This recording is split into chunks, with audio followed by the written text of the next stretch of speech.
నేను ఎప్పుడొచ్చినా మా నిర్మల్ అర్జుమన్ నుంచి మొదలు పెడితే మా ఎన్ఎస్యుఐ పిల్లలు, యూత్ కాంగ్రెస్ పిల్లలు, అన్ని జిల్లాలలో యూనివర్సిటీ ఉన్నది.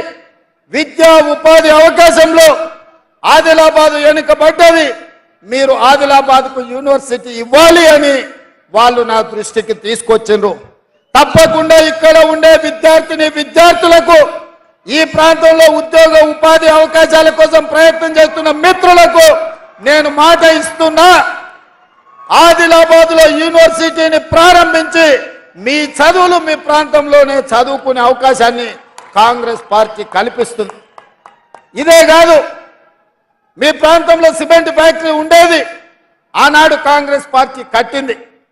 ఈనాడు మోడీ కేడీ కలిసి మీ సిసిఐ సిమెంట్ పరిశ్రమను మూతేసి ఎన్నిసార్లు అడిగినా, ఎన్ని విజ్ఞప్తులు చేసినా తెరుస్తున్నాం అంటారు. కానీ ఆ సున్నపు పరిశ్రమ, సిమెంట్ పరిశ్రమకి ఇవాళ అతిగతి లేకుండా పోయింది. మోడీ కేడీ కలిసి సున్నం పెట్టిన ఆదిలాబాదు ప్రజలకు.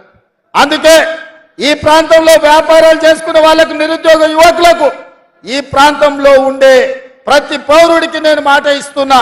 తప్పకుండా తొందరలోనే ప్రైవేటు వ్యక్తులతోనైనా మాట్లాడి సిసిఐ సిమెంట్ పరిశ్రమను తెరిపించి ఈ ప్రాంతాన్ని అభివృద్ధి పదం వైపు నడిపించడానికి అవసరమైన చర్యలు మా ప్రభుత్వం చేపడుతుంది అని చెప్పి నేను ఈ సందర్భంగా తెలియజేస్తున్నా.